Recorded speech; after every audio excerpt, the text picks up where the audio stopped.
Today I am going to do fifth sum of exercise 13.3 probability, so let's do it.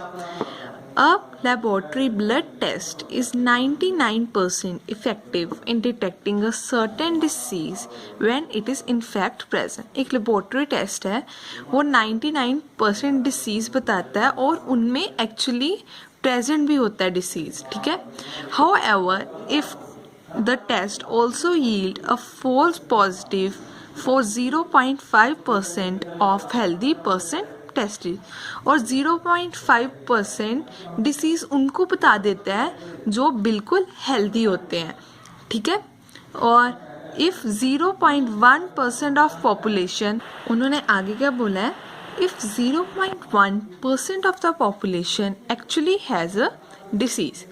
Suppose करो ये हमने मान ली ये हमारे पास टोटल पॉपुलेशन है और उसमें से सिर्फ 0.1% ऑफ द पॉपुलेशन को डिसीज़ है.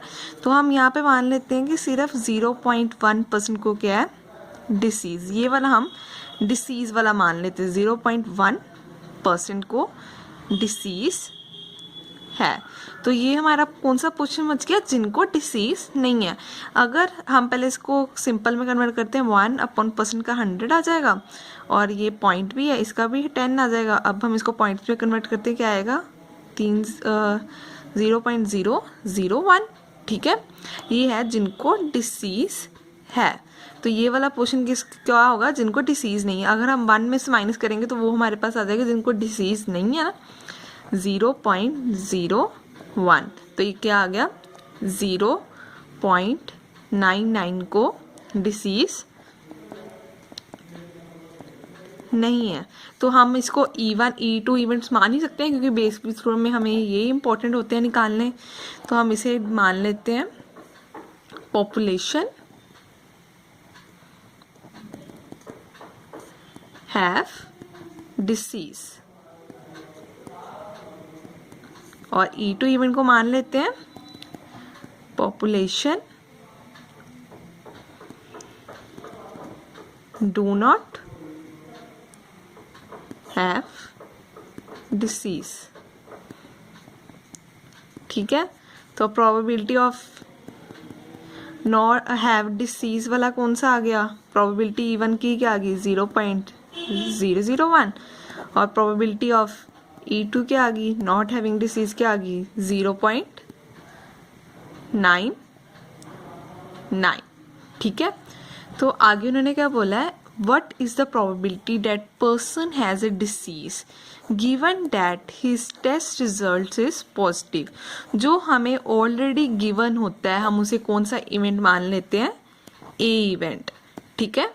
कौन सा है, टेस्ट रिजल्ट इज पॉजिटिव. ये आपको हमेशा याद रखना पड़ेगा, टेस्ट रिजल्ट इज पॉजिटिव. अब हमें क्या निकालना है, what is the probability that person has a disease given that test result is probability. अब हमने ये निकालना है पर्सन को डिसीज भी है और उसका टेस्ट रिजल्ट भी पॉजिटिव ही आए. पर्सन हैव अ डिसीज भी और उसका टेस्ट रिजल्ट भी पॉजिटिव है. पॉपुलेशन हैव डिसीज कौन सा इवेंट है, इवेंट E1 और वो टेस्ट पॉजिटिव भी आए. तो पता है जो हमें ऑलरेडी गिवन होता है कंडीशनल प्रोबेबिलिटी में हम उसे बाय में लिख लेते थे ना, इस ऐसे ही यहाँ पे भी आना है, उसको डिसीज है और टेस्ट में भी एक्चुअली डिसीज आए. डिसीज है वाला कौन सा इवेंट है, E1. तो अब हमने क्या निकालना, उसे डिसीज है और एक्चुअली में भी उसे डिसीज आए. तो उसमें एक्चुअली में उसको डिसीज है कौन सा है, 0.01 और उसे डिसीज भी है कौन सा है, 99% effective in detecting a certain disease. इनको डिसीज है भी. तो इसको पॉइंट्स में कन्वर्ट करते हैं, क्या आएगा, पर्सन का 100 तो क्या आएगा, 0.99, ठीक है? और उसे डिसीज भी है.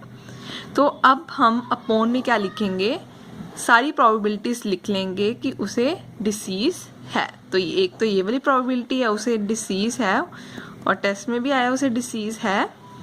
उसको डिसीज नहीं है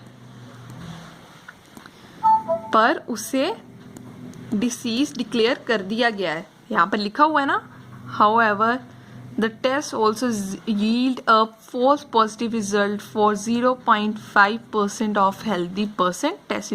उसे डिसीज नहीं है फिर भी उन्होंने उसको डिसीज बोल दिया. वो यहाँ पर केस है 0.5 था ना, परसेंट था, इसको भी हम पॉइंट्स में कन्वर्ट करते हैं.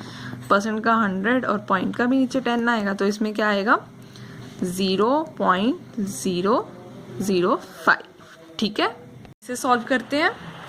ठीक है, इसको एक कितने जीरोस हैं, 1 2 3 4 5, 5 के बाद पॉइंट आएगा, तो 1 2 3 4. ठीक है, 5 के पास पॉइंट आ गया. इसमें क्या आ गया 0.0, 3 बारी 0 और 99. ठीक है, 0.005995. ठीक है, अब हम इन दोनों को प्लस कर लेते हैं. 0.0099 इनको प्लस करके हमारे पास क्या आएगा 0.005985. अगर हम पॉइंट को कट करेंगे तो हमारे पास क्या आ जाएगा 990/5985. अब हम इसकी 5 के साथ कटिंग करेंगे, यहाँ पर आएगा 198 और यहाँ पर क्या आएगा 1197.